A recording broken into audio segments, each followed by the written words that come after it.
अस्सलाम वालेकुम। इस वक्त बेहतरीन टाइम है वीज़ा अप्लाई करने के लिए, मगर उसकी वजह क्या है? कौन से कंट्री के वीज़ा के लिए आपको अप्लाई करना चाहिए? कौन से कंट्री का वीज़ा अप्रूवल रेशियो इस वक्त बेहतरीन है? ट्रेवल से कितना पहले वीज़ा के लिए अप्लाई करना चाहिए और उसके लिए बैंक स्टेटमेंट कितनी होनी चाहिए? भाई, दोस्त, कंपनी या किसी और की बैंक स्टेटमेंट एक्सेप्टेबल होती है या नहीं? आप खुद अपॉइंटमेंट लेके वीज़ा के लिए अप्लाई करके ये वीज़ा आप खुद कैसे हासिल कर सकते हैं जिसमें आपके पैसे और टाइम दोनों ज़ाया ना हो? ये तमाम डिटेल्स आपको मिल जाएंगी इस वीडियो में। अगर मुकम्मल वीडियो देखेंगे तो सारी चीज़ें समझ सकेंगे, अगर स्किप करके देखेंगे तो कोई ना कोई चीज़ आपसे मिस हो जाएगी और मिस्टेक्स की वजह से वीज़ा रिजेक्ट हो जाता है। आपके लिए और आपकी फैमिली के लिए कौन से कंट्रीज बेहतरीन हैं टूरिज्म के लिए या वहां पे जाके सेटल होने के लिए, और उस कंट्री का वीज़ा आप कैसे हासिल कर सकते हैं लीगल तरीके से जिसमें आपके पैसे भी ज़ाया ना हो, इन सब पे मुकम्मल वीडियो सीरीज स्टार्ट हो चुकी है। ये सारे वीडियोस आ रहे हैं इस नए यूट्यूब चैनल पे, तो अगर आपने अभी तक इस चैनल को सब्सक्राइब नहीं किया तो इसको सब्सक्राइब कर लें, बेल आइकन प्रेस कर लें ताकि जो भी नया अपडेट आए उसकी नोटिफिकेशन सबसे पहले आपको मिल सके। Step by step her topic पे बात करेंगे जो आपके लिए समझना बहुत ही जरूरी है वीजा अप्लाई करने से पहले। कौन से कंट्रीज का वीजा अप्रूवल रेशियो सबसे बेहतरीन है, थोड़ा आगे चल के मैं आपको एक्सप्लेन कर देता हूं। साथ साथ मैं आपके साथ ये भी शेयर करता चलूं कि किसी भी डेवलप कंट्री के लिए जब हम वीजा के लिए अप्लाई करते हैं तो हमें ये 5 डॉक्यूमेंट्स लाजमी चाहिए होते हैं और इन डॉक्यूमेंट्स में हमें गलती करने की कोई भी गुंजाइश नहीं होती, जिसमें शामिल है हमारा प्रोफेशनल कवर लेटर जिसमें हम एम्बेसी को रिक्वेस्ट करते हैं कि हमें एक वीज़ा इशू किया जाए। इसमें टू द पॉइंट बात करनी होती है, जो एक्स्ट्रा चीज़ें हैं वो डालने से अवॉइड करना चाहिए, जो ज़रूरी चीज़ें हैं वो हमें डालनी चाहिए। दूसरे नंबर पे है हमारा day by day travel plan. जितने दिन का हमारा ट्रेवल प्लान है उतने दिन की तमाम एक्टिविटीज़ हमें जस्टिफाई करनी होती है इस डॉक्यूमेंट में। ट्रेवल प्लान उतने दिन का रखना होता है जो जेन्युइन लगे, ना हमें कम दिन का रखना है ना ही ज़्यादा दिन का।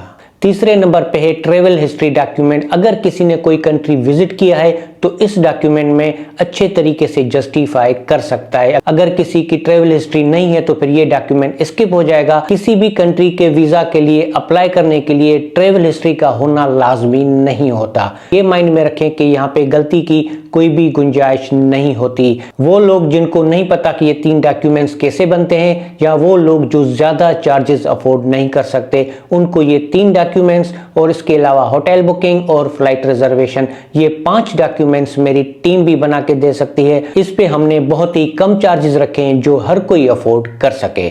आप इस व्हाट्सएप नंबर पे मैसेज या वॉइस मैसेज करके मेरी टीम से राब्ता कर सकते हैं। जो कंट्रीज मैं आपके साथ शेयर करने वाला हूं जिनका वीजा अप्रूवल रेशियो बेहतरीन है, उनके लिए आपको बैंक स्टेटमेंट कितनी चाहिए होगी, किसी और की स्टेटमेंट यूज कर सकते हैं या नहीं, तो फटाफट से मैं आपके साथ ये भी शेयर कर देता हूं। अगर आसान अल्फाज में बात की जाए तो आपने ट्रेवल प्लान कितने दिन का बनाया है, कितने दिन वहां पे स्टे करेंगे और उतने दिनों में आप वहां पे कितने पैसे खर्च करेंगे, तो कम से कम उसका डबल आपके अकाउंट में होना चाहिए। किसी और की bank statement normally tourism purpose के लिए एक्सेप्टेबल नहीं होती। क्यों एक्सेप्टेबल नहीं होती और आपके अकाउंट में डबल पैसे क्यों होने चाहिए? अगर सारी कैलकुलेशन को आप समझना चाहते हैं तो उस पे एक वीडियो इस चैनल पे मौजूद है, उसका लिंक आपको आई बटन पे और इस वीडियो की डिस्क्रिप्शन में भी मिल जाएगा। अगर वीजा कन्वर्ट की बात करें तो जो कंट्रीज में आपके साथ शेयर करने वाला हूं, अगर आपको वहां पे कोई जॉब ऑफर मिल जाती है, एग्जिट करने की जरूरत नहीं होगी। अगर शेंगन कंट्रीज में बात करें तो नेदरलैंड्स, स्पेन, फ्रांस, जर्मनी, ये ऐसे कंट्रीज हैं जिनका वीजा अप्रूवल रेशियो बेहतरीन है। इनमें से किसी भी कंट्री के वीजा के लिए अगर आप चाहें तो अप्लाई कर सकते हैं। अगर हम इनको कंपेयर करें दूसरे शेंगन कंट्री से जैसे कि Denmark, Hungary, Switzerland, Sweden, Belgium, Norway, इनका वीजा अप्रूवल रेशियो इतना अच्छा नहीं होता अगर हम अप्लाई करते हैं टूरिज्म पर्पस के लिए। और इन कंट्रीज की अपॉइंटमेंट भी आपको जल्दी मिल जाती है क्योंकि ये वीज़ाज बहुत कम देते हैं टूरिज्म पर्पस के लिए, इसलिए बहुत कम लोग अप्लाई करते हैं इन कंट्रीज के लिए। शेंगन कंट्रीज के अलावा न्यूजीलैंड भी एक ऐसा कंट्री है जिसका वीजा अप्रूवल रेशियो बेहतरीन है। न्यूजीलैंड का वीजा आप कैसे अप्लाई कर सकते हैं, उसके लिए आपकी बैंक स्टेटमेंट कैसी हो और कौन सी चीजें आपको मालूम होना लाजमी है, उस पे न्यूजीलैंड का वीडियो इस चैनल पे मौजूद है। उसका लिंक आपको आई बटन पे और इस वीडियो की डिस्क्रिप्शन में मिल जाएगा। ये वीडियो देखने और समझने के बाद अगर आप चाहें तो उस वीडियो को भी वॉच कर सकते हैं। शेंगन कंट्रीज जो मैंने आपके साथ शेयर किए हैं, इनका वीजा कौन डील करता है, कहां पे आपको अप्लाई करना पड़ेगा, इससे पहले हम डॉक्यूमेंट्स वेरिफिकेशन की बात कर लेते हैं कि इनमें से किसी भी कंट्री के लिए जब आप वीजा के लिए अप्लाई करते हैं तो सारे इंपॉर्टेंट डॉक्यूमेंट्स जो है वो वेरीफाई किए जाते हैं, जिसमें आपकी बैंक स्टेटमेंट भी शामिल है।